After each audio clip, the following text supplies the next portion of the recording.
Fala galera, Jesus Cop, Douglas Gonçalves por aqui para mais um Jesus Cop Podcast. Toda segunda-feira estamos aqui, gente, 10 horas da manhã nessa mesa abençoada de comunhão, de compartilhar, de testemunho. E deixa eu te pedir uma coisa antes da gente começar. Seguinte, aperta no curtir aqui desse vídeo. O YouTube tem uma métrica aí que você vai apertando no curtir, ele vai mostrando para mais pessoas. Você vai estar ajudando a gente a divulgar a palavra de Deus e essa mensagem, cara, se pareça mais e mais com Jesus, que é o motivo da gente estar aqui, formar Cristo na nossa geração. E hoje estou muito feliz de ter aqui comigo o Matheus Rezende, e você vai conhecer ainda mais a história dele nesse podcast, mas deixa eu já te adiantar, o Matheus está pastoreando lá no Sal da Terra da Alfamol, um dos pastores de um conselho lá em Goiânia, e ele tem lá vivido com o pastor Paulo Borges Júnior, que veio várias vezes aqui, e ele tem sido discipulado, esticado e aprendido muito lá, e a gente vai bater um papo maravilhoso aqui. Então vamos embora, podcast de hoje.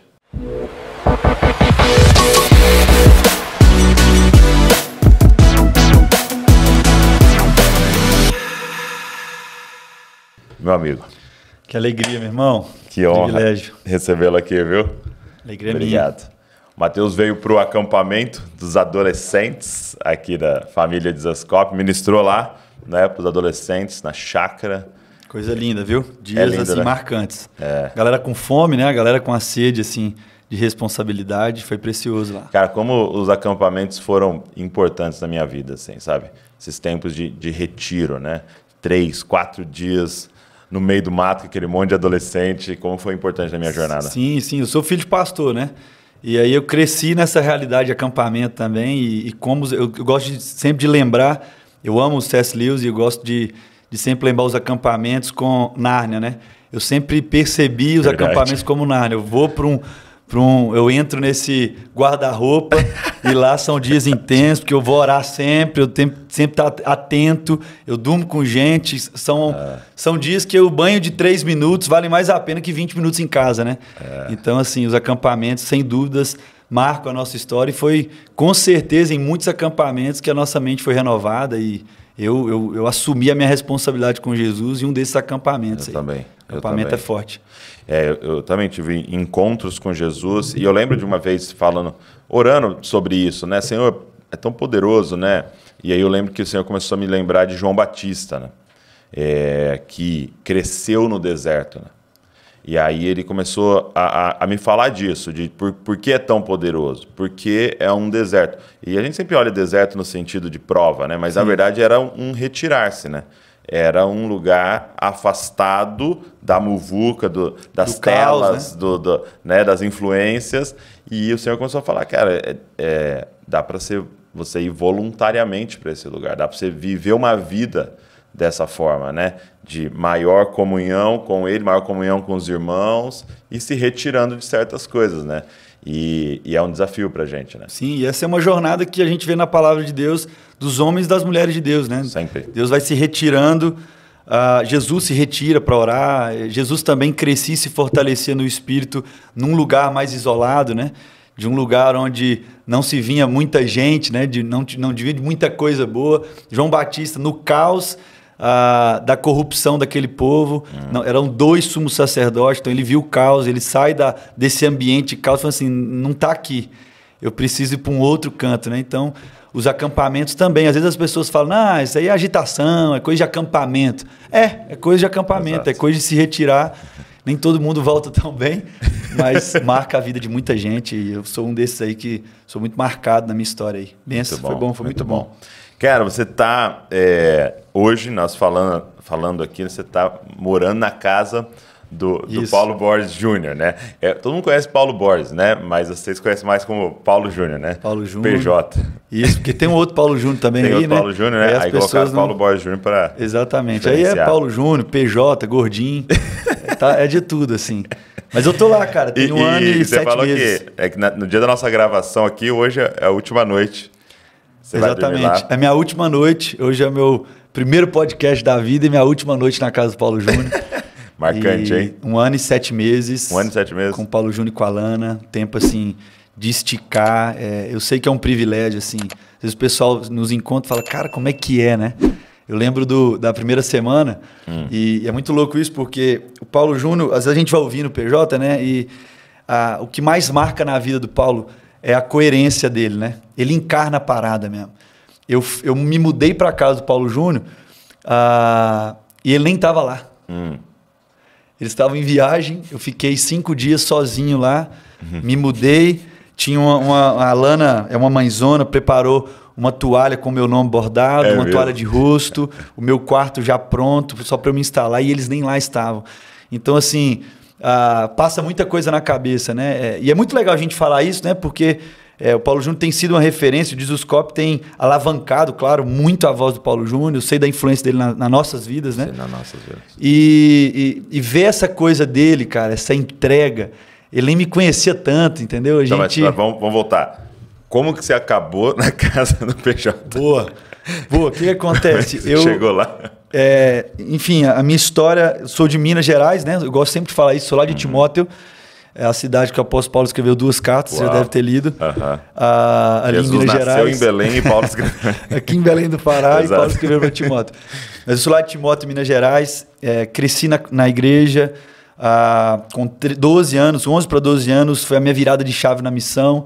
Foi quando eu entendi, fiz uma oração simples, falando, Deus, eu não sei o que o Senhor quer fazer comigo, eu não sei para onde o Senhor vai me levar. E eu falei com ele assim, com toda a minha sensibilidade no tempo, falando assim, eu não sei o que o Senhor quer, mas eis-me aqui, arregaça comigo.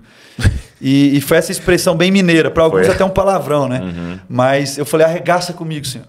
E aí a minha vida foi caminhando nessa jornada, então eu cresci vivendo na missão mesmo, assim, todas as minhas férias em viagens missionárias, fui na influência da minha irmã na minha primeira, depois voltei com 17 amigos, depois com 24 amigos, depois com 39 amigos, depois com 42. Cada férias todas as férias a gente levava mais gente. E dentro disso a gente foi gerando um movimento nas escolas, o movimento chamava Movimento Plugados na época, lá em Minas, interdenominacional, a gente não tinha muita referência de muita coisa, a internet não era tão forte naquele tempo.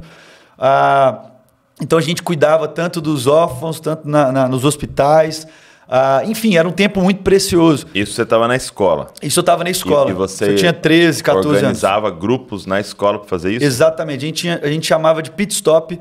Então, a gente tinha em todas as escolas estaduais, municipais e particulares. E era um tempo assim, muito intencional, um tempo de leitura. Eu gosto sempre de falar disso porque amigos meus daquela época, mesmo que não estão hoje na realidade da igreja, muitos deles, mas são homens que, quando a gente se encontra, fala como foi importante para mim, cara.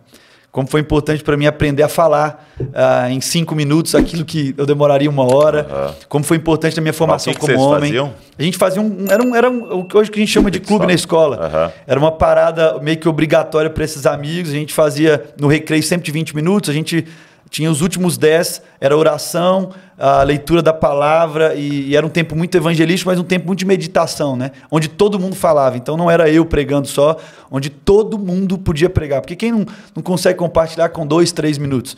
Então, assim, foi um tempo muito precioso.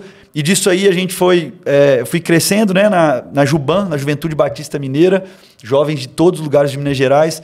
A gente tinha uma turma de Minas, que na época era um congresso assim, era 1.500 adolescentes batistas de todo o estado de Minas Gerais. E aí eu fui crescendo muito novo. Graças a Deus, Deus me deu também, vou chegar lá no Paulo, mas Deus me deu mentores e homens de Deus que foram me forjando na jornada, né? E por que eu estou falando isso? Porque vai fazer muito sentido lá. Eu lembro de uma turma de Minas, tinha lá uns 1.300 pessoas, e o Vinicinho, ele era o líder lá, o diretor executivo, e ele falou o seguinte, você vai dar devocional. Você vai apresentar, na época era o PC Baruch, era uma galera bem legal assim, você que vai chamar a galera, mas você vai dar devocional também. E aí eu lembro desse dia, tinha um outro irmão que dava devocional e a gente usava um colete vermelho. Então era sempre conhecido como os vermelhinhos, né? E aí, rapaz, o cara nunca usava, né? Então eu falei, se o cara não usa, agora eu vou usar. Eu não vou usar também. Então eu servia lá, lavava banheiro, limpava chão, ajudava aqui, ajudava ali. Aí na hora de falar, de pegar o microfone, eu sem o colete, ele chegou para mim e falou o seguinte, o que foi? Eu falei, veio orar por mim? Ele, não é isso não, por que você não está com colete? Eu falei, ué. Ele falou, não, Mateus, o mesmo cara que lava o banheiro lá, é o cara que vai falar ali na frente. Coloca o seu colete. Então, assim, desde novo, eu fui sendo forjado por homens de Deus, meu pai, minha mãe, o Teco e a Núbia, né? Que foram me ajudando e me inspirando. E aí foi a minha jornada. Fui crescendo. Trabalhei um tempo também com o JV na estrada. Eu já rodava pregando muito, porque essa galera da escola, o que a gente fazia? A gente era chamado para pregar. Então, naquele tempo, não tinha muito essa parada assim, prega mal, prega bem. Não interessa, meu. Eu quero pregar, eu quero falar, eu quero aquilo que está pulsando, eu quero repartir. Então, assim, a gente foi crescendo muito nessa realidade lá, sabe, Douglas? E eu cheguei um tempo na minha vida aí, vim para o seminário, vim para São Paulo, pastorei lá na Igreja Evangélica Batista em Ferreira, e também era itinerante, estava também ali com o JV, enfim. Até que chegou um tempo, junto com o Daniel Coelho, que é um pastor querido, um amigo, e ele começou a falar comigo de um cara, que era o Paulo Júnior. E ele começou a contar as histórias dele. E aí foi um marco na minha vida, por quê? Porque no início do seminário, eu participava muito das conversas pastorais, pastor Ed René Kivitz, ali na Ibabe, e numa das conversas, eu e o Guilherme, um amigo também com o Ed, a gente falou, Ed, que sempre quando a gente chega nos mestres, né, nos homens que são referência, enfim, a gente quer perguntar, e aí? Eu sei que você direto deve receber essa pergunta, ô Douglas, e aí, como é que faz para começar? E aí, né? E aí a gente chegou pro Ed e falou assim, Ed, e aí? Acabamos de chegar em São Paulo, a nossa jornada, o que você fala para nós? E o Ed olhou para a gente, perguntou o nosso nome, falou, Mateus, Guilherme, não apenas me escute, tenha outras vozes. Não apenas me escute, tenha outras vozes.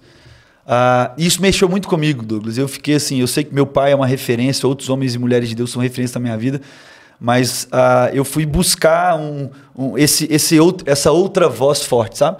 E aí passado um tempo, o Daniel começa a contar histórias do Paulo Júnior. Ele começa a contar histórias de uma vez que ele estava lá em Goiânia e ele foi pregar lá e o Paulo Júnior falou, não, nós vamos junto, no final não vai. Você conhece muito o gordinho. Ele assim, ele vai sentir no espírito. Ele fala, não, bora, mas aí não, vou. E ele ficou para ver filme com a filha e com a Lana. E aí o Daniel foi, e aí ele foi com o carro dele, naquela época, tal, aquela coisa toda, pregando. Na volta, quando ele vai chegando na casa do Paulo Júnior, na garagem, o portão fecha em cima do carro do homem. Pensa, o Paulo Júnior é uma referência para nós, então tem essa coisa assim, o Paulo Borges. Pensa, ele estava com o carro do Paulo Borges. Com o carro do Paulo Borges, na casa dele, ele vendo um filme com a família, e o portão fecha e estraga o carro. Ele desesperado volta, estaciona e chega na sala. E aí o gordinho daquele jeito, ô meu irmão, senta aí, foi benção lá? Ele foi. Eu preciso te contar um negócio. Aí ele falou, é muito urgente? Ele falou, O que foi? Ele falou assim, então, eu fui entrar e a garagem, o portão fechou e eu estraguei o carro. Aí a filha dele, a Bebel, falou assim, não, Dante, minha irmã aconteceu isso com ela, senta aqui, vamos ver um filme, come a pipoca aqui, vamos sentar. E aí ele ficou congelado e falou, vocês não estão entendendo. O portão fechou no carro, arregaçou o carro. E aí o Paulo Júnior falou, não, meu irmão, senta aqui, amanhã a gente olha. E aí, na manhã seguinte, o Paulo Júnior desce e o Daniel ficou muito constrangido, ficou muito mal, cabisbaixo. E aí o Paulo Júnior falou assim com ele, desceram lá, foi ver, ele foi olhar, o Paulo Júnior falou assim, meu irmão, na próxima, isso é bom, porque na próxima eu peço um Uber para vocês, porque vocês ainda não entenderam que vocês são família, né? Vocês estragam o meu carro, vocês são daqui da casa e vocês ficam constrangidos, vocês mudam. Vocês têm que entender que isso aqui é uma família e está tudo certo. Rapaz, isso me deu um boom. Essa simples história me marcou tanto que eu falei, eu preciso conhecer esse gordinho. Eu preciso conhecer esse cara. Então, assim, foi a partir dali que a gente começou a caminhar junto. E o Paulo Júnior, ele é tão coerente, cara, que às vezes nessas viagens, assim, a gente seleciona quem vai, né? Sim. E ele tinha uma palavra de Deus que ele ia reunir jovens líderes do mundo lá em uma ilha e tal, aquela coisa toda, e a gente foi para Maiorca. Isso é 2018. E aí o Daniel foi chamado... É próximo da Espanha ali, né? Exatamente. É na Espanha. É na Espanha. É uma ilha da Espanha. Exatamente. E a cidade onde tudo começou e onde eu vou passar minha lua de mel, você acredita? Você vai lá? Vou para lá. Que legal. E aí, eu nunca tinha... casa em 20 dias a gravação. Meus irmãos, aqui, né? 20 dias e mais ou menos aqui 7 horas, 6 horas e 32 minutos. Tô contando, tá chegando. Para quem não sabe aí, a maioria, lógico, eu sou noivo da Marcela Vidala, a mulher mais linda do mundo, mais especial da minha vida. Beijo, amor, é nóis. E aí, foi muito legal porque o Dani começou a compartilhar as histórias dele. E aí o Daniel é um pastorzão também, busca a coerência, cara assim, de Deus. Ele ia contando, Douglas, as histórias do Paulo Júnior, e aí as coisas iam fazendo sentido. Eu acho que a sensação de todo mundo que ouve o Paulo Júnior, eu gosto de traduzir essas sensações. A primeira assim, rapaz, eu nunca ouvi isso. E estava aqui. Sim. Não foi uma parada que leu num livro de... Não, estava aqui. E a outra coisa é assim, rapaz, eu sempre criei nisso, mas nunca traduzi desse jeito que esse cara traduz, né? E aí foi assim a minha experiência. Mas aí você falou que ele estava selecionando para ir para Mallorca. Exatamente. E aí ele falando sobre isso, sobre a transferência e transição. O Daniel, eles estavam na temporada na Sal da Terra, todo ano a gente compartilha de um tema, né? E no tema daquele ano que eu conheci o Paulo Júnior era transferência versus transmissão. Onde ele vai construindo, o Paulo Júnior vai bater muito nessa tecla, que o apóstolo Paulo, o que ele faz com Timóteo, não é apenas uma transferência de informação, mas é uma transmissão de vida. E é por isso que Paulo chama Timóteo para casa. É a consciência dizendo o seguinte, não há mais privacidade na vida de todo aquele que toma a decisão de entregar tudo, porque quem entrega tudo não tem por que ter privacidade. Entende? Então, assim, aí você fala, Matheus, mas até um ponto. Cara, eu fui para casa do cara sem ele estar lá. Eu piso no banheiro dele quando o sabonete do meu quarto não tem mais. Às vezes, quando a Bebel vai lá e pega um shampoo lá que estava no quarto e vai tomar um banho com o filho lá no outro banheiro do Paulo Júnior, eu tenho a liberdade de ir para o banheiro e pegar o shampoo de novo para usar e depois devolver. Então, assim, essa parada da transferência versus transmissão me pegou muito. Eu falei assim, eu quero andar porque eu quero...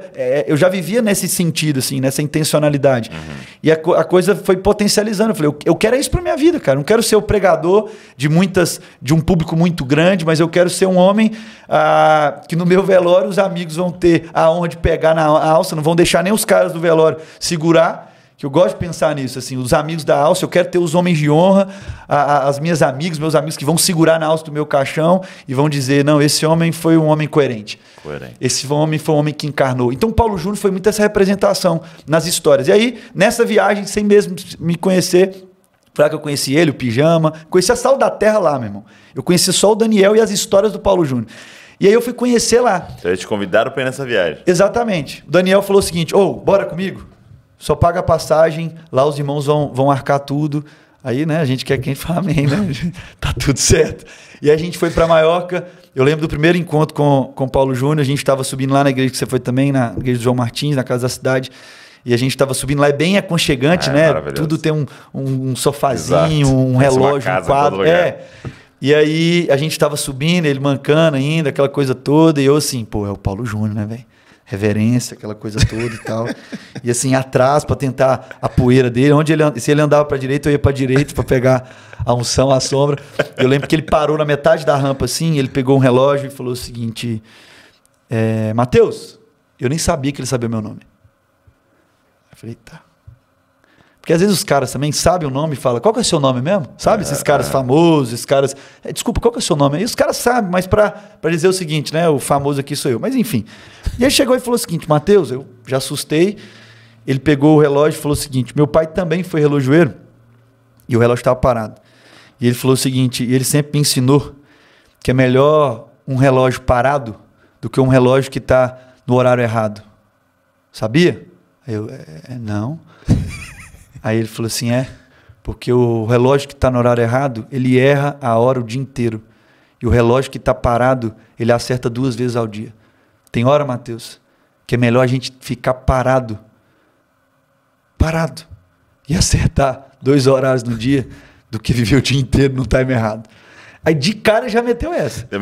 Então assim, e foi um tempo assim, muito da West. O Gordinho é o tempo inteiro assim. E aí você fala, opa, né? E aí a gente passou aquele tempo lá, eles me adotaram em amor, toda a família, todos os irmãos, o João Martins, o pessoal da Espanha, enfim, o pessoal de Goiânia, o pessoal de outros lugares também que estava lá. E aí a gente começou uma relação, cara. E aí o Paulo Júnior, como você sabe muito bem, ele vai costurando muito bem, ele vai incluindo a gente, vai falando, não, você está aqui, você é da família, vem. E ele começou a me colocar em organizar encontros de líderes, informais, em Brasília, aqui, ali. Ele me colocava em muita coisa. E a gente começou a ter uma caminhada mais perto. E aí eu ia para Goiânia, pregava lá na igreja, no acampamento deles.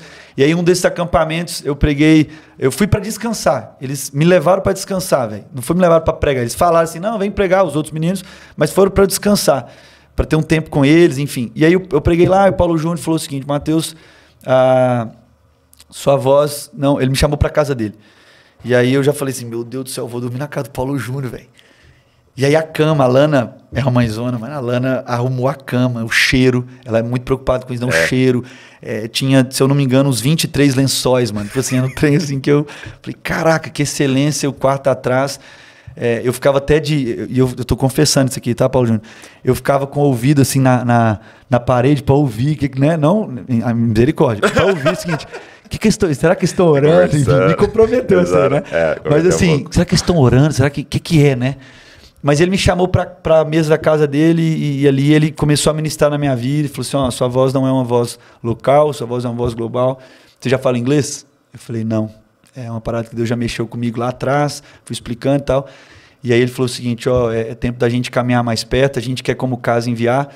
E aí ele foi ministrando na minha vida, ele falou o seguinte, você, Mateus, você é filho de mãe judia e de pai grego. Você é um menino muito bem formado, mas eu estou começando a entender porque a gente se encontrou. A nossa casa é a sua circuncisão. Aí você fica assim, oi? E dali, Douglas, assim, lógico que eu não tinha plenitude daquilo que seria, mas dali a gente começou uma relação e de cara a gente estava orando e sonhando ir para a Inglaterra, para um tempo para a Inglaterra, ver a pandemia. E aí, numa das conversas lá nos encontros, o Paulo Júnior às vezes brincava, vem plantar uma paróquia aqui. Eu tinha uma direção, estava saindo de São Paulo, indo para Timóteo, não voltando, mas sendo enviado para Timóteo novamente. Sabia que eu já tinha recebido uma palavra do Paulo Júnior. Eu não vou falar o contexto, não, é outra conversa grande. Lá no Araguaia, no Rio Araguaia. E eu sabia que Deus já estava me transicionando, mas eu já estava numa transição. E aí Deus falou assim, não, mas é uma outra transição breve. E aí a gente achou que era a Inglaterra, fechou tudo, fechou fronteira, fechou tudo. E ele falou comigo o seguinte, vem para cá, vem caminhar aqui, mora aqui, tô sem ninguém aqui em casa, tem um quarto, vem aqui dormir com a gente, vem comer do que a gente come, vamos ver o que Deus tem para nós. Então, assim, os amigos mais próximos falaram assim, não, Mateus, conversa com o Paulo Júnior, você não é mais um intercambista, você não é um jovenzinho, você já está aí no ministério, você tem, já você está casando, já você tem uma responsabilidade. E aí, o salário, como é que vai ser? E o Paulo Júnior falou assim, não vem por esse sentido. Vamos discernir Deus. Deixa eu te perguntar, ele já me falou um pouco sobre isso, você também comentou, tal, mas eu queria que você traduzisse para a galera o porquê não o salário. Boa. Por que não desse conceito do salário? Boa. O evangelho é sempre essa sensibilidade de discernir. E às vezes quando a gente ouve uma coisa, às vezes as pessoas ouvem o Paulo Júnior e falam, não, mas isso aqui não aplica aqui. É porque o cara fica ouvindo da forma só daquilo que ele está escutando, né? Ele não ouve, discerne e entende o princípio que está por trás daquilo. Então não é que o Paulo Júnior é contra o salário, não é sobre isso. As nossas comunidades têm vários pastores salariados, então seria uma hipocrisia, né? Uma incoerência grande. Mas é isso que é a beleza do evangelho, é isso que o Paulo Júnior também insiste. É ser sensível, entender o ambiente, o onde Deus está chamando. Se Deus estava me chamando para onde? A nossa igreja no Sal da Terra Alfa Mall é uma igreja de muito empresário, de um PIB muito grande deles, né? Assim, é uma galera que roda na alta. E para essa galera, até para a igreja mais simples já acontece, mas mais ainda para a galera que tem muita grana, se você entra por essa porta do serviço como um funcionário, é difícil voltar isso para trás. Então, hoje, por exemplo, eu me relaciono com o pessoal da comunidade como um igual. Ninguém me trata lá como funcionário da igreja, porque a igreja não paga meu salário, entende? Então não tem essa cobrança, não é que eu não devo nada a ninguém, não é isso. Mas não tem essa cobrança de funcionário, não tem espaço para dizer, mas é eu que pago o seu salário, vai lá e faz. Vai dizer o seguinte, os pais, a gente cuida também dos jovens lá de 12 a 17 anos, a galera do Resenha que vai assistir aí com a gente também. Não tem a relação com os pais lá de, esse cara trabalha para mim, eu pago o salário dele. Então a gente tem muita liberdade. Quantas vezes já tomei café com os pais? Conversando de pai para pai. Isso muda a história. Talvez se eu tivesse entrado nessa porta do serviço, talvez, e a grande probabilidade daquele povo e de muita gente, não teria esse espaço, entendeu? Ele falou, não, você é um funcionário, eu pago o seu salário, então... Enfim, então o Paulo Júnior falou o seguinte, se fosse você, eu não aceitaria, entende? Então, assim, hoje eu estou na comunidade como um irmão, como família, como parte da família, né? Eu sei que isso é crise para muita gente. Falo, não, mas tem igreja que paga e as pessoas nem veem como isso. Mas foi a forma que o Senhor, na sensibilidade que a gente discerniu junto, tinha entendeu. Uma pedagogia, uma coisa didática Exatamente. Também acontecendo ali. Um ensino tanto para a comunidade, tanto para mim também. Entende? Eu tive que empreender em outras áreas. Então, assim, hoje eu posso ser muito mais flexível e me movimentar mais por não ser um funcionário de igreja. Eu não dependo hoje dessa instituição. Então, assim, o Paulo Júnior tem insistido muito isso, na igreja ser uma igreja replicável. A nossa comunidade, Douglas, é uma comunidade que, se a gente for plantar ela no Japão, ela funciona. Se a gente for plantar ela nos Estados Unidos, ela funciona. Porque é uma comunidade sempre de repartir responsabilidade. Então lá, o empresário muito rico está lá na porta.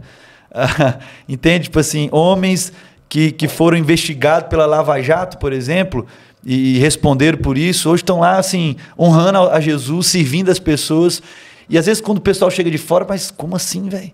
Os caras potentes, os caras da alta, tá lá servindo, tá lá amando, tá lá cuidando, tá lá ajeitando.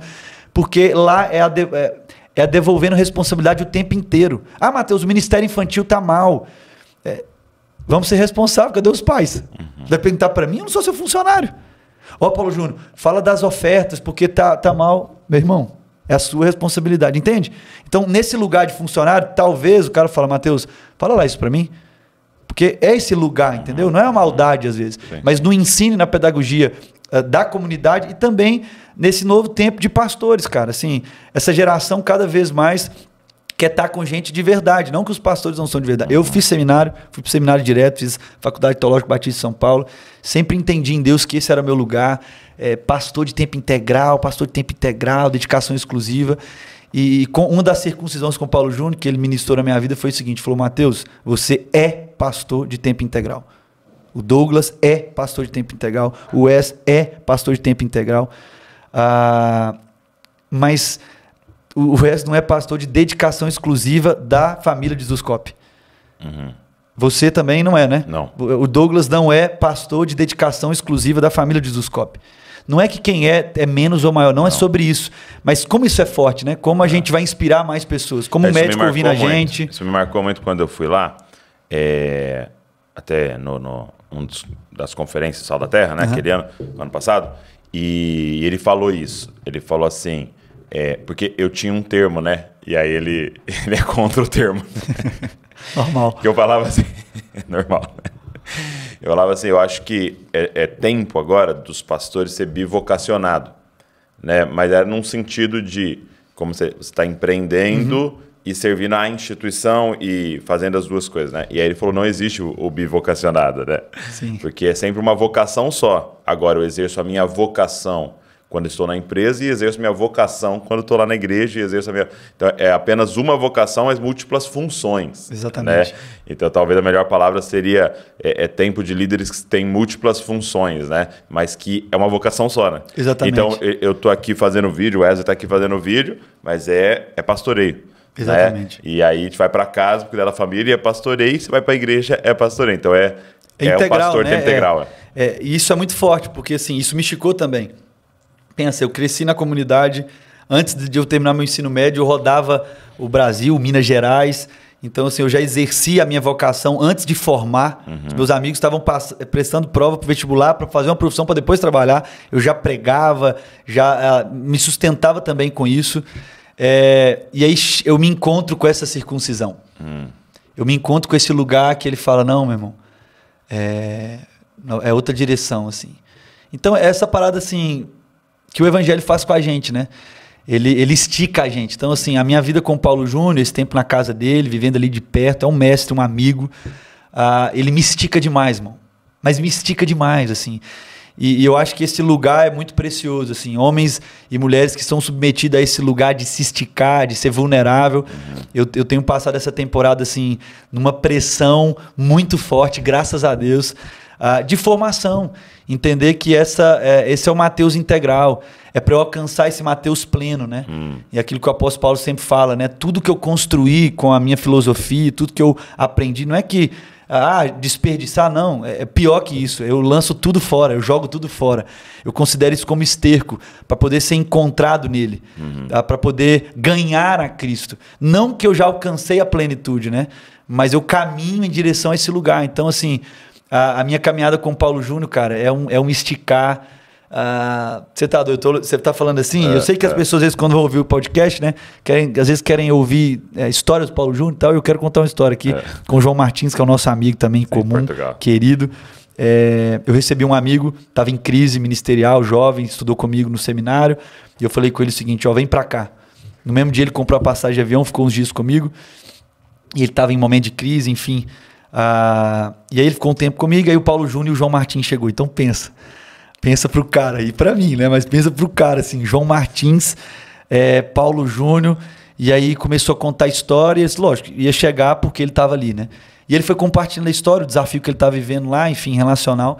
E aí o Paulo Júnior foi e me perguntou, e falou o seguinte: você que é amigo aí, o que você acha? Aí no caso dele, né, não vou expor tanto assim, mas eu falei o seguinte: PJ, assim, eu já falei com ele, né? E assim, fundamentando o evangelho, relação, cura, aquela coisa toda. Eu já falei com ele, essa menina aí, 2 filhos, 2 caras diferentes, filho de traficante.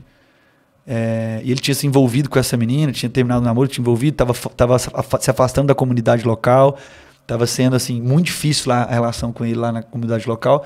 Eu falei, cara, falei com ele, essa menina aí, pelo amor de Deus, foi ex-mulher de um jogador de futebol, do fulano e tal. Nada a ver, assim. Rapaz, Paulo Júnior chegou e falou assim: oi? Mateus, por que... Aí ele cresceu. Por que você está repetindo isso? Ela é o quê, sua? Aí eu falei assim: minha irmã. Por que você está falando isso então da sua irmã? Aí eu falei: eita pega. Eu falei assim, entende assim? Então, esse forjar com o Paulo Júnior, esse tempo, tudo que vocês ouvem aí no podcast, nas pregações, o Paulo Júnior encarna essa parada, cara. É isso que mais inspira. Então, nessa história, eu achei que eu estava indo numa direção. E tudo que eu estou aprendendo com ele, aprendendo na vida, aprendendo na caminhada. E aí, dando a direção, eu falei, irmão, tal. E ele vai e buga tudo, né? Tudo estava parecendo que era para um lugar. Ele até falou disso já, de uma coisa. Aí ele chega e ele buga toda a nossa cabeça e fala, não, volta para a essência. Fundamento. Ela é sua irmã. Então, ela pode ter feito, ela pode ser a esposa de 10 homens, não interessa. Não interessa. Mas ela é sua irmã. Não é o que ela faz. É quem ela é. Acabou. Então, a nossa conversa não é por aí, né? E o que eu entendi dele, ela só faz porque não compreendeu que é minha irmã. E aí ele foi e falou o seguinte com esse cara: ele tem que casar com essa mulher. Ele tem que adotar essa mulher. E não, aí ele falou, mas eu tenho que casar. Ele falou, meu irmão, entenda o que eu estou falando. Você tem que adotar essa mulher. Porque ela nunca encontrou um filho de Deus para dizer quem ela é. Você é mais um abusador na história dela. Aí você já, meu Deus do céu. Aquele dia eu chorei, assim, de arrependimento, sabe? Não é nem de vergonha, porque vergonha é orgulho, né? Foi de arrependimento. Falei assim, caraca, como é que, mesmo a gente pregando sobre isso, falando sobre assim, o outro é o nosso irmão, mesmo porque a gente prega sobre isso. E às vezes nas situações, nessas incubadoras da vida, nesses casos pastorais da vida, de todo pastor... Que é onde revela, né? É onde revela que e não me encarnou a teologia prática, né? Exatamente. É a teologia da vida, né? Não é o conceito, né? Porque a teologia sistemática fala uma coisa, a sistêmica... Se eu tivesse uma pergunta, o que ela é sua? Minha irmã. Aí beleza, resposta certa, né? Mas aí quando a gente vai para a prática da parada, né? Exatamente. E aí aquilo me arrependeu. Eu falei assim, ela é minha irmã. E logo eu já fui caindo em choro, porque eu falei, eu não estava falando dela. Eu estava falando daquilo que ela fazia. Então, assim, o Paulo Júnior estica demais, cara. É um tempo, assim, tem sido um tempo muito precioso, assim, de me esticar. Uma coisa que ele sempre ministra, eu percebo que é, assim, uma base, um fundamento que até vai... Tudo, de certa forma, sai também disso. E foi uma palavra que ele deu na conferência. Eu queria que você tentasse traduzir isso nesse dia a dia, né? Não te falta nada. Uhum. Né? Então, eu percebo que a nossa jornada e os erros que a gente comete na nossa jornada é sempre em busca de algo que nos falta, né? Uhum. se pudesse expandir isso, né? Não te falta nada. Você está completo. Né? Eu lembro de ele falando em um dos lugares, olha essa criança aqui. Essa criança é completa, é uma criança de 3 anos completa, plena nos seus 3 anos. Né? Olha esse adolescente de 12 aqui, ele é completo e não deixa ninguém te falar que te falta algo. Né? Coisa boa. Eu gosto de pensar sempre quando eu escuto ele falando isso, naquilo que Jesus também disse para aquele jovem, né? O jovem rico. Jesus disse para ele, para o jovem, né? Ainda falta-lhe alguma coisa.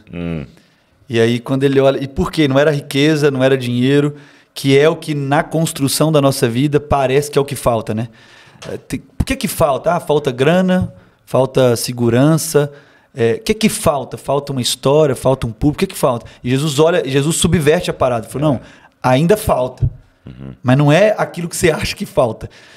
E quando o Paulo Júnior fala sobre não te falta nada, se o Senhor é o nosso pastor, não falta nada, dentro dessa consciência de plenitude, de integralidade, de ser inteiro, eu gosto sempre de lembrar, e domingo agora eu estava pregando lá na nossa igreja, e eu lembrei sobre isso num dos primeiros dias que eu estava com ele, a gente foi no banco junto, e um casal ligou para ele chorando, desesperado, tinha recebido um diagnóstico, né, da criança, aquela coisa toda. E aí eu fui ouvindo, ele sempre, às vezes ele coloca no Viva Voz, para eu ir aprendendo, entendeu? Para eu ouvindo, para eu entender, para ele passar algo. O Paulo Júnior, ele entrega o tempo inteiro, irmão. É o que você sabe, assim. Não é quando só está aqui, é todo o lugar. Se o Paulo Júnior está esperando lavar o carro dele, ele fica lá esperando, sentou alguém do lado, ele precisa entregar alguma coisa. É sempre assim, porque essa consciência da plenitude, essa consciência de quem é inteiro. E aí, nesse telefonema, ele depois da conversa, ele falou algo que nunca mais esqueci. Ele falou o seguinte: Mateus, os problemas não são para serem resolvidos. Os problemas estão aí para promover o encontro. Rapaz, aquilo ali deu um trem para mim, porque eu falei, tá aí. Os problemas não estão aqui para serem resolvidos. Os problemas são para promover encontros. Muitos dos problemas no tempo bíblico, alguns Jesus se encontrou. Outros, ele não podia resolver porque tinha que vir os discípulos para também encontrar com eles. Porque o problema ele é necessário para promover o encontro. Então, assim, essa consciência daquilo que sempre falta para nós, e às vezes isso choca muito, porque não vai faltar o câncer na nossa vida. Não vai faltar o diagnóstico ruim na nossa história. Não vai faltar o tempo de escassez também. Porque precisa faltar. Para quê? Para promover o encontro. Então, se eu tenho essa consciência de integridade em Deus e de plenitude de quem eu sou, a coisa muda, Douglas. A consciência muda, porque tudo que vem, seja um erro na empresa, um erro no investimento, seja na saúde, seja no relacionamento, enfim, os problemas são para promover encontros. Então, isso, eu gosto de traduzir também essa fala, a gente poderia ramificar para muitas outras coisas, mas eu gosto muito de pensar assim, porque aí a gente vive a vida com uma outra sensibilidade. Porque a nossa agenda muda, e eu sou prova viva disso, assim, você sabe também muito bem disso, o Paulo Júnior não compra as coisas antes, não compra passagem antes, é tudo assim, entendendo a sensibilidade. Quando a Bíblia diz que o Espírito Santo nos ensinaria acerca de todas as coisas, eu creio nisso, cara. O Espírito Santo nos ensinaria acerca de todas as coisas. Como assim? O Espírito Santo, quando a palavra de Deus diz para nós, é a segurança e é a convicção de que não vai faltar nem essas informações que a gente acha que precisa.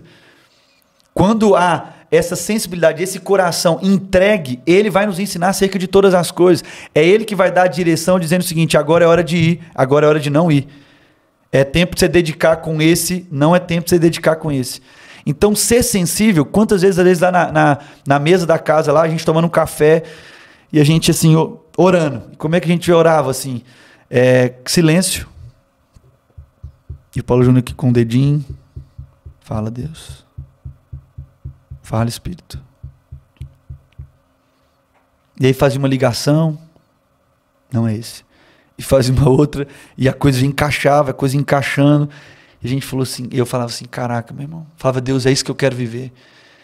se o Espírito e o ensino do Espírito em mim vai me movendo nessa sensibilidade de entender que está tudo pronto, já está tudo pago, não que vai me tirar a responsabilidade do trabalho, porque o trabalho também é pedagógico, tem tempo que eu vou ter que fazer isso aí para o ensino, para a plenitude daquilo que Deus quer revelar. Então, se Deus quer revelar para o Alphamol essa percepção e essa expressão, os movimentos cada vez mais sensíveis do Espírito vai nos levar para um lugar que talvez vai ser diferente na família de Zuscope, e assim vai. Mas todos sensíveis àquilo que o Espírito quer soprar. Então, assim, quando a gente tem essa consciência que não falta nada, é em tudo, Douglas. Quando eu cheguei lá, não tinha um carro. E o Paulo Júnior falou o seguinte: não ora pedindo a Deus dinheiro. O que você está precisando? PJ, nada, eu estou pegando seu carro emprestado. Para mim tá de boa. Não me falta nada. Não me falta nada. Mas ele falou o seguinte: vamos orar para Deus te dar um carro. Eu falei, amém. Tá tudo certo.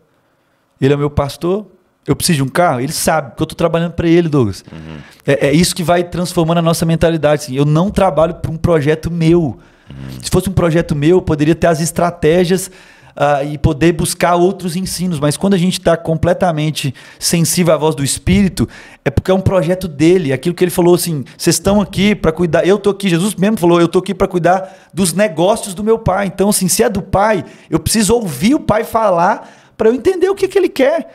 E às vezes a gente quer adiantar a Deus, porque a gente sabe dos modelos, sabe da proposta, a gente já sabe do caminho.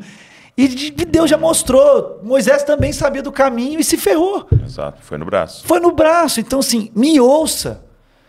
Entende? Então, assim, eu fui viver isso lá em Goiânia, cara. Um irmão lá chegou assim, pastor, você tá com carro já? Eu falei, não, cara, tô sem carro, tô com o Paulo do Paulo Júnior.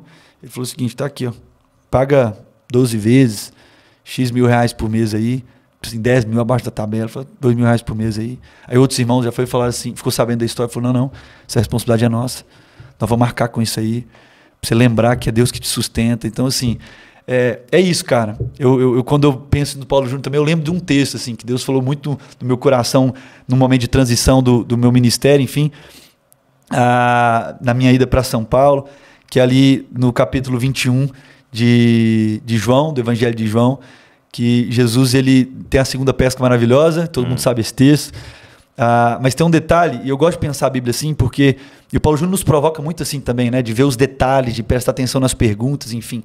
Mas isso antes do Paulo Júnior, Deus ministrou no meu coração esse texto, ali em João 21, porque é a mesma cena, e é engraçado, porque muito da nossa vida, para ensinar, porque quando a gente aprende a escrever, a gente aprende a mesma cena. Então, eu estou aprendendo a escrever o A, eu vou fazer a mesma cena.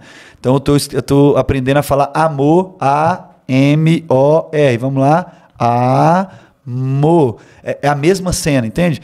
Então, assim, eu vejo que como Deus é um pai, querendo ensinar os seus filhos a alcançar a plenitude, não é para resolver problema. Não é para... Não, é para promover encontros. Para quê? Para forjar homens e mulheres mais plenos. Então, tem essa pedagogia de Deus de colocar sobre a nossa vida cenas parecidas, né? Então, Lucas vai narrar isso para nós, o chamamento ali de Pedro, Lucas 5, uma cena de uma madrugada inteira, você não pegou nada, ouviu a voz de Jesus, e aí Pedrão fala o seguinte, já que és tu que está falando, eu vou. Então, o que ele está dizendo? Eu sei que você faz milagre. Eu sei que você tem poder. Até isso ele não entendia, que não era poder, era autoridade. Mas ele falou o seguinte, já que tem que ser carregado, o jeito que você fala é tanta autoridade, já que é o Senhor, porque você é carpinteiro, você não entende nada do que eu faço, mas já que é o Senhor, eu vou. Então esse coração orgulhoso, mas o cara é poderoso, vou lá. Enfim, a grande pesca, vai dar bom, aquela coisa toda. Aí beleza. O segundo cenário já é o mesmo local, é a mesma cena. É o mesmo barco, né? É a mesma pescaria. Li hoje, cara. É muito louco isso, porque a mesma pescaria... Pedro decide voltar a pescar depois que Jesus morre, né? Exatamente. E não é porque Pedro não gostava de Jesus, é porque estava confuso. E isso é muito louco. Porque problema não é para ser resolvido, é para promover encontro. Então, precisava de um novo encontro do mestre com Pedro. E é muito louco, porque o encontro tem um cenário muito legal. É Pedro jogando, né? Pedro lá sem pegar nada, Jesus lá da praia grita, tem peixe? Peixe. Aí os caras falam, tem não. E aí Jesus grita assim, joga do outro lado, joga do lado direito do barco. E aí os caras ouvem e lançam. Daí já mostra uma parada da pedagogia. A caminhada com Jesus, ela nos leva a esse lugar de humildade. Por isso que o orgulhoso é muito difícil. Você ver assim. Não tinha reconhecido que era Jesus. Não tinha reconhecido. E deram ouvido. Podia ser uma mulher, podia ser um jovem, podia ser um idoso, podia ser um carpinteiro, um engenheiro, um político, não interessa. A caminhada com Jesus vai purificando os nossos ouvidos para sermos mais sensíveis a quem? Ao Espírito. E o Espírito se move, meu irmão. Seja na criança, seja no adulto, não interessa. E aí os caras ouvem e lançam, sem perguntar quem era, sem saber se era um poderoso ou não. Logo depois de verem, aí João cutuca e fala, Pedrão, é o cara, é o mestre. Pedro, na ânsia, ele já coloca as vestes, ele sai nadando. Eu gosto de imaginar essa cena. Eu leio a Bíblia imaginando a cena mesmo. Eu sou muito criativo nessa parte, eu gosto de contar história, aquela coisa toda. E Douglas, assim, eu fico pensando naquela cena. Sabe quando a gente vai pra praia e tá raso demais pra nadar, mas tá raso e grande demais pra andar? Você não sabe o que você faz, assim. Sua mão bate no chão. E você fica assim, mas se eu andar, né, vai ficar muito pesado. E fica uma cena meio feia, né? E tá todo mundo andando, você fica assim, meu Deus do céu, que brega. E eu fico imaginando essa cena, Pedrão desesperado, não sabia se nadava, se andava ali. E quando ele chega, no versículo 9 do capítulo 21, a Bíblia vai dizer o seguinte, que Jesus estava esperando eles com fogueira, peixes sob brasas e um pouco de pão. E esse texto é muito forte para mim, porque é a confirmação daquilo que o Evangelho aponta para a gente. Jesus, de onde que Jesus tirou aquele peixe? Se naquela região, porque os caras eram pescadores, não fica parado pescando assim, não. Era pescador, eles iam, sentiam, era a madrugada inteira. Na região não tinha peixe. De onde Jesus tira o peixe? Sabe? De onde Jesus tira o pão? Tinha acabado ali de ressuscitar. A gente leu esse texto ontem ali. De acabar de ressuscitar. De onde Jesus tira esse fogo da fogueira? E aí é Jesus nos lembrando, né, que o Deus que chama para a missão, para essa missão da consciência de plenitude, de quem é guiado pelo Espírito e quem entende que não falta nada, é o Deus que chama é o Deus que sustenta. Deus sempre, meus irmãos, minhas irmãs, Deus sempre, porque é Deus que nos escolhe, né? Não foi nós que os escolhemos, Ele nos escolheu. Então o Deus que nos escolheu, o Deus que nos chamou, é o Deus que vai estar sempre na praia com fogueira, com peixe sob brasa e um pouco de pão, para nos lembrar que o Deus que nos chamou para a missão é o Deus que vai nos sustentar. É por isso que não falta nada. É por isso que mesmo em temporadas onde parece que nada dá, Ele está na beira da praia nos lembrando que foi eu que te chamei. Então se eu te chamei, eu vou te sustentar. Então essa é a convicção. Mas tá difícil, são anos. É para te forjar um homem mais pleno. É te forjar uma mulher com mais autoridade.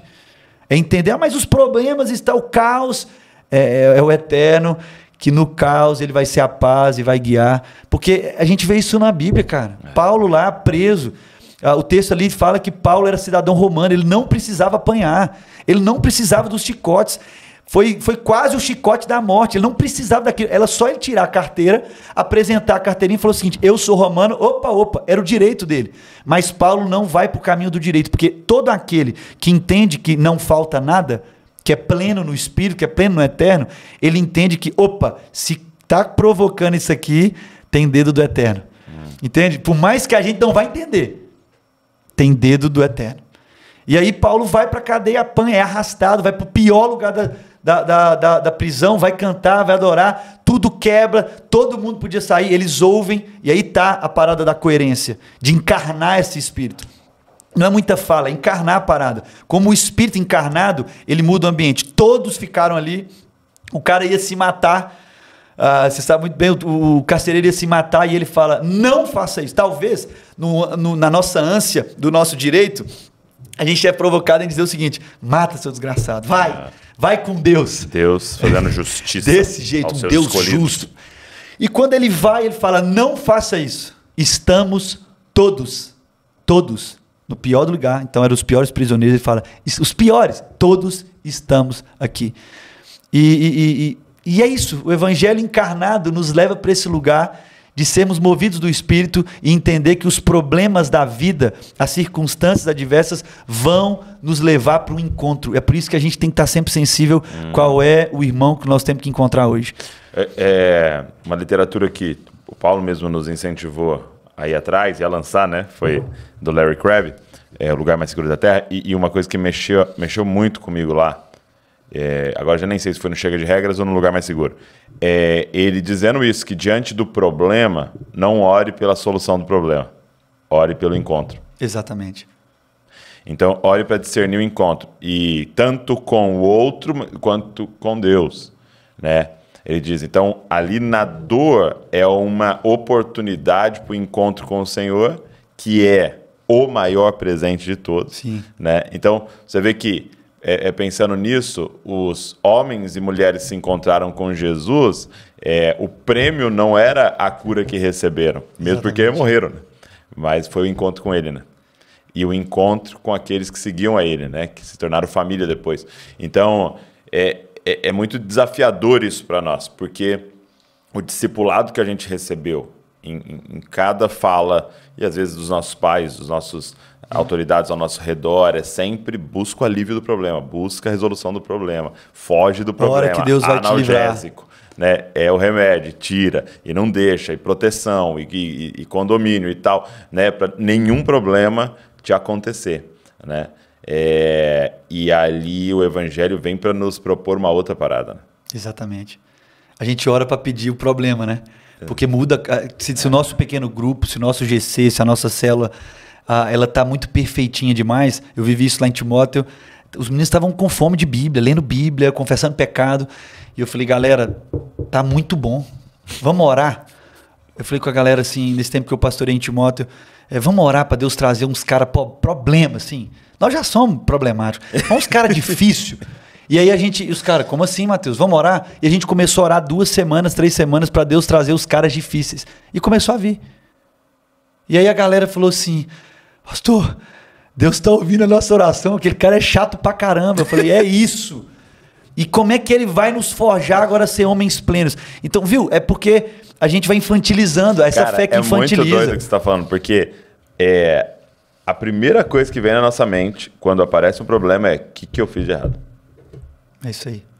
Cara, fulano, não, tipo, na igreja, né? Ó, fulano, 2, 3 anos aqui, tá fazendo um negócio absurdo ali e tal. Você já pensa como pastor, cara, o que eu fiz de errado? Onde nós estamos errando? O que eu tô pregando, né? O que eu tô pregando? Nós precisamos mudar. E é louco, né? É muito louco. Que é um forjar do Senhor, né? Então assim, essa tem sido muito Lógico, a gente poderia conversar aqui horas e horas, mas isso tem sido o que tem mais me marcado com o Paulo Júnior. Assim, eu tenho falado com alguns amigos, assim, eu sou muito intenso, né? Então eu já tenho chorado já, assim.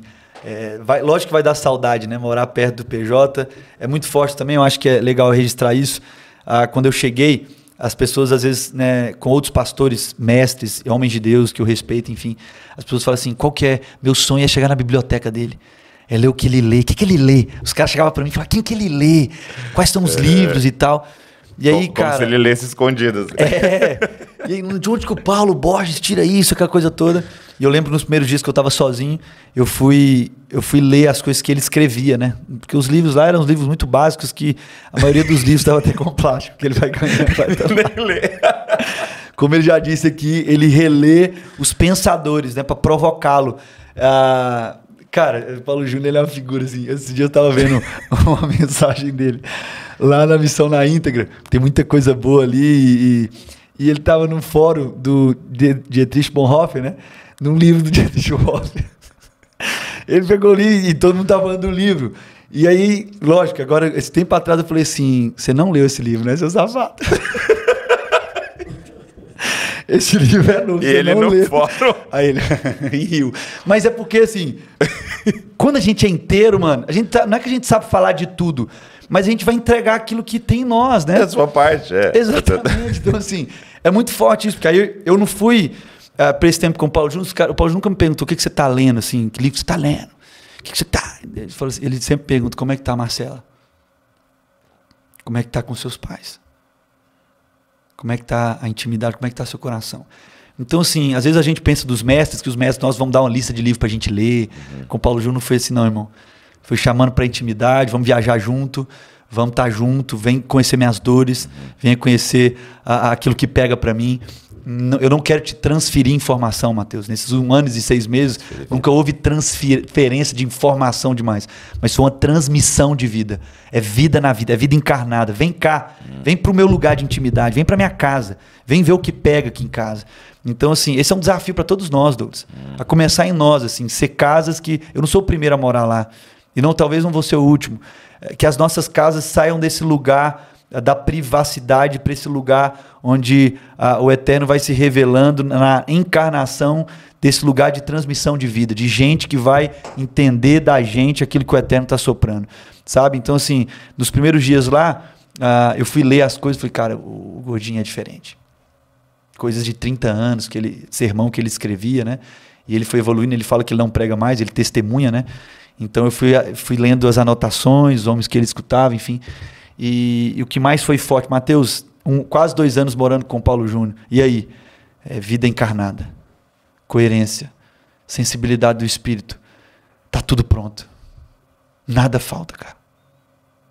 Eu já vi o Paulo Júnior passando desafios financeiros. Eu falava, não é possível. Nós estamos numa igreja que tem, a igreja honra também. Não é que a igreja não honra, mas eu vi o Paulo Júnior passando desafios financeiros, cara. E aí eu ficava revoltado. Falei, não, pô, Paulo Júnior. E aí Deus ia ministrando o seguinte, até o Paulo Júnior, meu filho. Olha para ele como é que ele está passando por isso. Porque no Ministério de Douglas a gente vai se comparando com as pessoas, né? E eu sei que a gente está no final, eu queria contar uma história. É uma história que eu conto muito, e eu gosto de contar, até lembrei dela, compartilhei com os meninos também lá no acampamento. E é uma história que eu aprendi com um amigo. Um pai de um amigo, um dos grandes amigos meus, a gente estava conversando aqui sobre a parada lá de comentário bíblico, enfim. O André Barbosa, a gente morou 3 anos juntos, foi um homem que me esticou muito também. Um jovem, homem de Deus que me esticou demais, dizendo, Mateus, não vai para o vício dos comentários, não vai para os vícios da literatura. Leia, cresça, mas pense mais, vai para a palavra, esgota a palavra, de tudo. Depois você vai ler o comentário e você vai lembrar das nuances, do que o cara viu. E depois você vai ver sem ler, e depois você vai ler e vai crescendo, enfim. E a gente estava conversando sobre isso, Paulo Júnior, esse cara que... para vocês que estão aqui, a gente estava conversando antes, estava aqui com o Wes, com os irmãos aqui, conversando e falando sobre um dia que eu tentei pegar o Paulo Júnior, né? Que eu falei assim, hoje eu pego ele. E ele estava escrevendo uma parada, ele estava tendo que produzir um conteúdo sobre um tema, e ele pegou uma devocional e ele estava escrevendo, sobre, Êxodo, acho que Êxodo 20, um texto muito específico, e aí eu falei assim, de onde que o Gordinho vai tirar alguma coisa disso aqui, né? E aí... Você falou que era o último dia para ele escrever, né? Exatamente, aí era o último dia, ele tinha que entregar aquele dia, eu sabia disso, e aí eu esperei um tempo, fui abrir o escritório assim, falei, ei, mestre, aí eu fui andando, e como é que você tá e tal, e aí eu fui andando, para ver o que tinha lá, né? E aí tava lá assim, 3 Bíblias. Bíblia. Não que ele não leia mais, né? Nós estamos falando de um homem de 65 anos. Mas como o voltar para a Bíblia, o esgotar a Bíblia, a palavra que é viva, eficaz, de um Espírito que nos ensinaria, porque ele prometeu a gente, é que a gente não crê tanto nisso. O Espírito prometeu que ele nos ensinaria acerca de todas as coisas. E a gente tem uma pressa, né? Exatamente. Porque requer um esperar, né? Exatamente. Senhor, o que esse texto aqui quer dizer? Isso, ele pode não falar nesse dia, ué. E amanhã, Senhor, o que esse texto aqui quer dizer? Exatamente. Depois de amanhã, Senhor, o que esse texto? Aí você fala, não quer falar, eu vou pegar o comentário. Exatamente. E a gente vai para esse automático, a gente perde a preciosidade, né? O Paulo Júnior tem falado muito isso, eu vou contar a história ainda, mas o Paulo Júnior tem falado muito isso, ele fala da oração, né? Que falou assim, cara, hoje eu tô triste mesmo, eu só gemo. Que é essa oração, que é essa conversa onde eu vou ouvir Deus para entender qual é a vontade dele, né? E eu sei que assim, muitos homens de Deus já passaram nessa mesa aqui, homens com autoridade, já falaram de oração, enfim, e tá tudo certo, amém, para muita coisa. Mas eu tenho assim, eu estava meditando essa manhã no meu tempo com Deus e lembrando de algumas coisas sobre a oração, e é muito engraçado que o Paulo Júnior, eu não fico vendo o Paulo Júnior assim, falando demais no tempo de oração dele. Fico sempre observando, ele e a Lana são homens e mulher de muita oração, mas o tempo que eu sempre percebi no Paulo Júnior, ele fala pouco, muito pouco, muito pouco.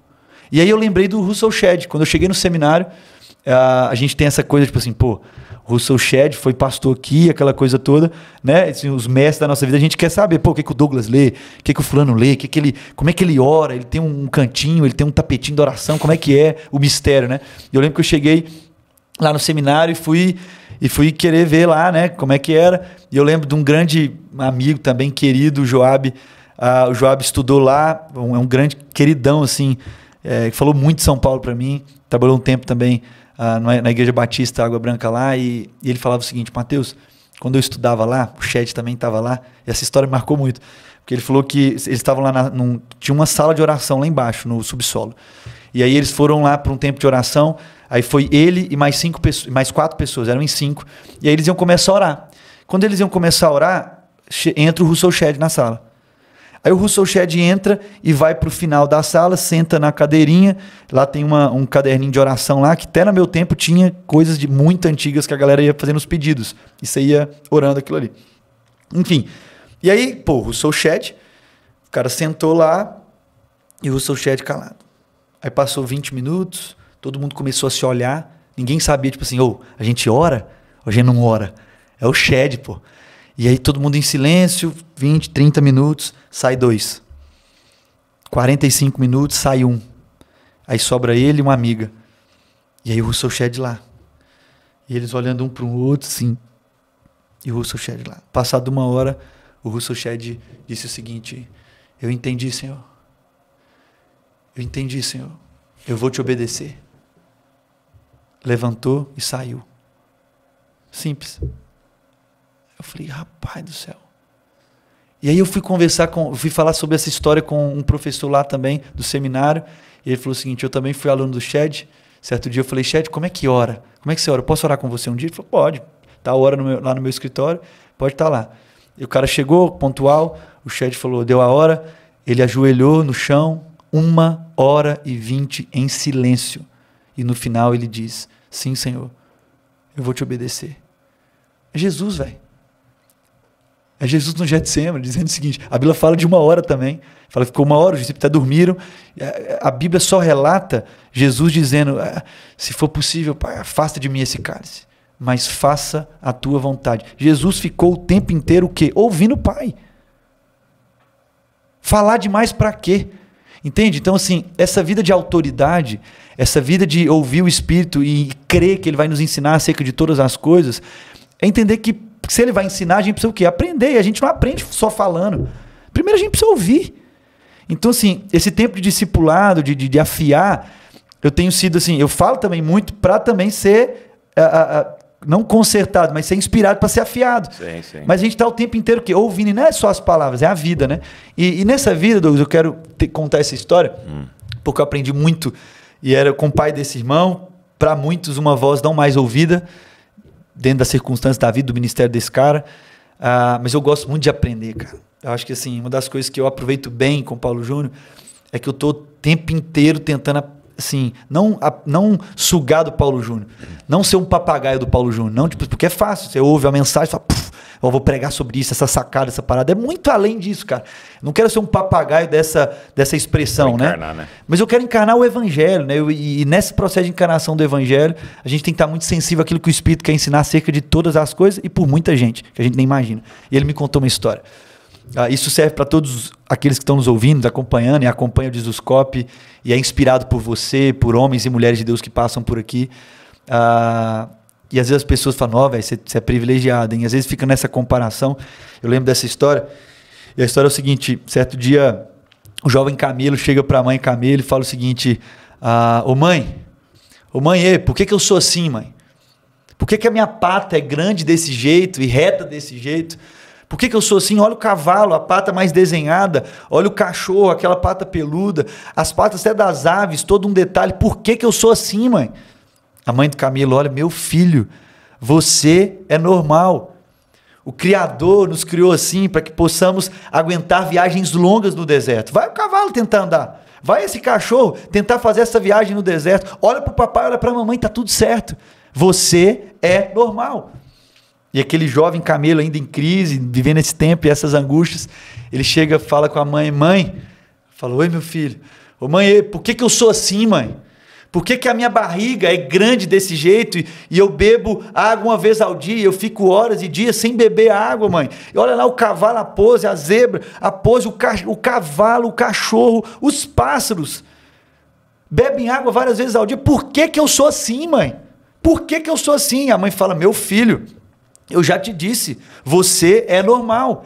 O Criador nos criou assim para que possamos aguentar viagens longas no deserto e para que a gente não morra de sede. Está tudo certo. Calma. Ele volta a andar. A mãe Camelo chega para o pai Camelo e fala, ô meu bem, hoje o menino tá que tá, hein? E o pai Camelo fala, calma amor, a gente já foi assim também. Passado um tempo, esse jovem Camelo chegou, mãe, ela um pouco mais já estressada, o que foi meu filho? Ô mãe, por que eu sou assim, mãe? Ela, que foi, meu filho? Mãe, por que eu sou assim? Os meus olhos são caídos desse jeito, os meus cílios grandes desse jeito. Olha o cavalo, olha os passos, o olho desenhado, olha a zebra, aquele olho perfeito, os filamentos. Por que eu sou assim? A mãe, meu filho, eu já te disse, você é normal. O Criador nos criou assim, para que possamos suportar viagens longas do deserto, e quando o vento trouxer a areia, os seus olhos caídos, os seus cílios grandes, proteger para que você não fique cego. Vai esses outros animais tentarem fazer isso. Você é normal. E aí o jovem Camelo olha para a mãe, mãe, eu posso fazer a última pergunta? Ela, que foi? Ele olha para a mãe e fala o seguinte, mãe, se o Criador nos criou para estar no deserto, o que nós estamos fazendo nesse zoológico? O que nós estamos fazendo nesse zoológico? Então é isso, Douglas. Muito além de quem nos discipula, muito além das vozes que gritam na nossa vida e que nos inspiram, no final entender que é formar esse homem pleno, que sabe o seu nome e que sabe o para que foi criado. E eu vejo hoje a nossa tentação de ficar em zoológicos, de ficar em lugares onde tem gente demais, voz demais, barulho demais. Não é que zoológico é pecado, mas é porque não é o para que foi criado. Deus não criou o homem para estar ali, entende? Então assim, Deus não criou os animais para estarem ali. Então assim, o Senhor nos criou para um propósito eterno. E às vezes a gente vai se comparando, mas o Douglas tem isso, mas o outro pregador, ele prega assim. Tem gente, eu já conversei com jovens falando o seguinte, cara, eu prego a mesma coisa que ele, e ele tá bombando e eu não. Não é isso, meu irmão. É viver, se o Senhor te criou para estar no deserto, viva em plenitude aquilo que Ele nos criou para ser, no lugar, no onde, para o qual Ele nos chamou e nos convocou. Então, assim, que o Eterno nos livre desses zoológicos, para que a gente possa nos livrar das comparações, entender que no fim, tudo que o Senhor, até as vozes que vêm para nos inspirar, é o Senhor também, dando oportunidade para a gente se inspirar, não para ficar igual. Eu não quero ser o próximo Paulo Júnior, nem tão longe desse lugar, mas eu quero ser o Mateus pleno. O Mateus lá, que nasceu em Timóteo, que hoje vive em Goiânia, mas é um filho de Deus, um homem que quer honrar para ser um homem de uma só mulher, um pai de todos os filhos que Deus quer me entregar, e o homem que quer morrer encarnando o Evangelho, para que os amigos tenham a honra, que eu tenho os amigos de alça, que vão segurar na alça do meu caixão e falar, não, esse aqui eu vou levar, porque esse foi um homem que encarnou o Evangelho. Coerente. Esse foi um homem coerente, que a casa dele era a nossa casa, que os filhos dele nem era deles, era filho de Deus, mas que nós também ajudávamos a cuidar. Era um homem que as finanças não eram deles, mas era o recurso de Deus, porque entendeu que estava aqui no mundo para cuidar dos negócios do meu pai. É isso, cara.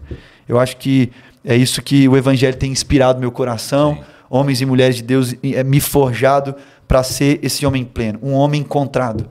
Encontrado pelo Eterno, com muitas falhas que eu tenho, muitas dificuldades, mas com coração, com fome de ser coerente.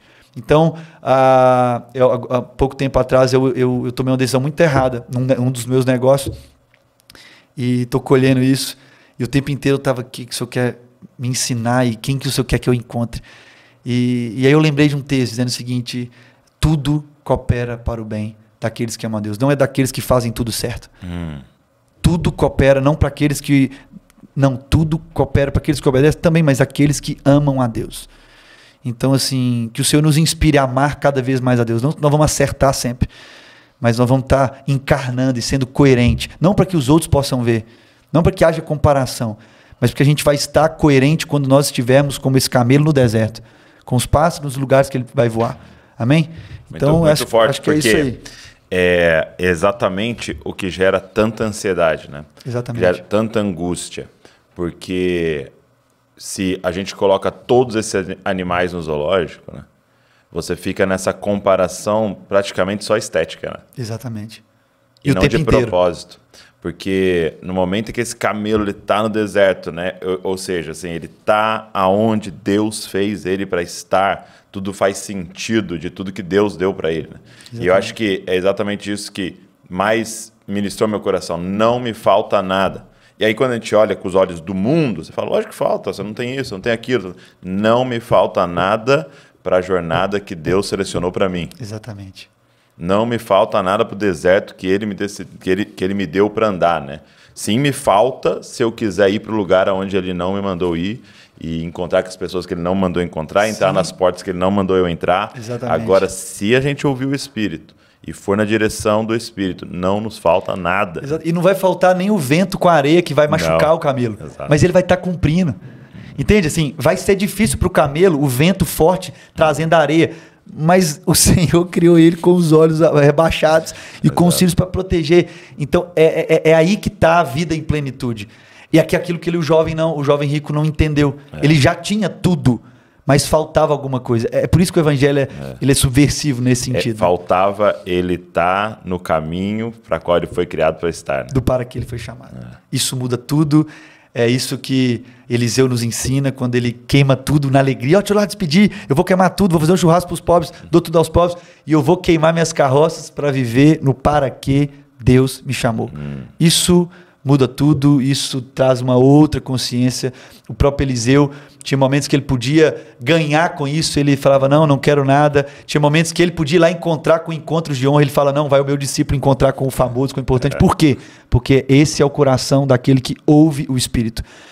Ele não está preocupado com os olhos humanos daquilo que falta. Então, se ainda falta eu subir um degrau, eu me encontrando com fulano e sendo amigo do fulano, não é sobre esse lugar.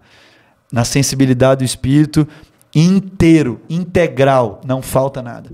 E aí, eu acho que o desafio para mim, para você, para nós, e uma das coisas que mais me marca no Paulo Júnior, é o que eu acho que o Paulo Júnior ele já fala isso, porque ele já vive isso.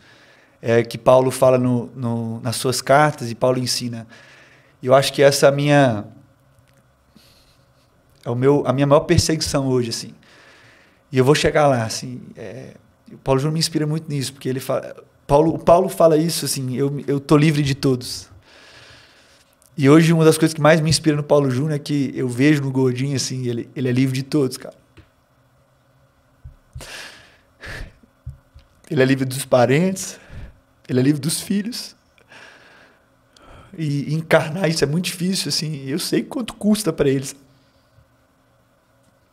Eu honro muito a vida dele nisso. Eu sei quanto custa para ele, assim, o movimento com a mãe, com o pai, que faleceu, e a mãe, né? E com a Lana, e como isso é uma carga. A Lana é uma mulher de fé, de suportar tudo isso, assim.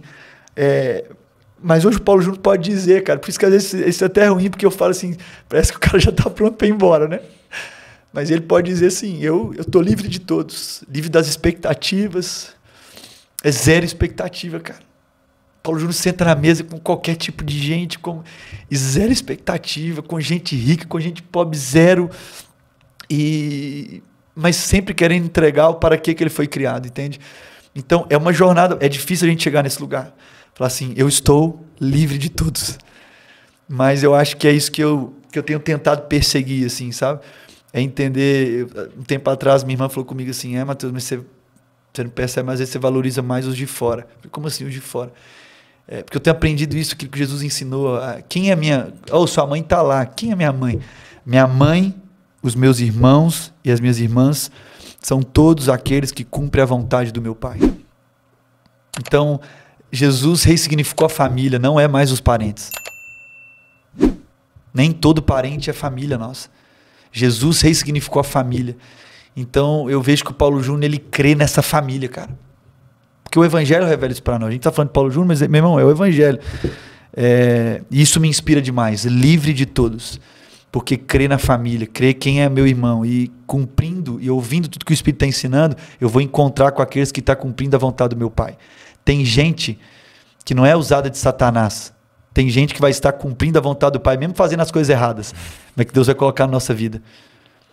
Tem as pessoas que vai ser difícil segurar, difícil aguentar, mas ela está lá cumprindo a vontade do Pai. Logo ela é minha irmã, meu irmão. Então, assim, tem sido isso, cara, algo que tem me inspirado muito. Bom. E eu sei como o Paulo Júnior também te inspira, eu sei que como isso também estica a gente, né? Então, acho que é pouco de muito que nós estamos vivendo junto aí. Meu amigo, obrigado. Amém. Obrigado por compartilhar seu coração. E eu acho que dessa nossa conversa, obrigado por estar inteiro, né? Amém. Por estar inteiro aqui. Obrigado por servir os adolescentes aqui, Privilégio. compartilhar e só o começo dessa grande jornada aí. Amém. De amizade, de irmandade, de caminhar junto. Amém. Juntos. É nóis. É nóis. Deus abençoe Amém. demais seu casamento, sua família, Amém. os filhos que virão. Amém. E tudo Todos. que tem pela frente, essa nova etapa. Obrigado. Alegria. Você que ficou aqui com a gente, ouvindo, assistindo, obrigado por esse tempo. E só te peço uma coisa, cara. Pega esse link, envia para geral, para que mais e mais pessoas possam ser abençoadas por esse conteúdo. Deus abençoe você e não se esqueça, você é uma cópia de Jesus. Valeu. Amém.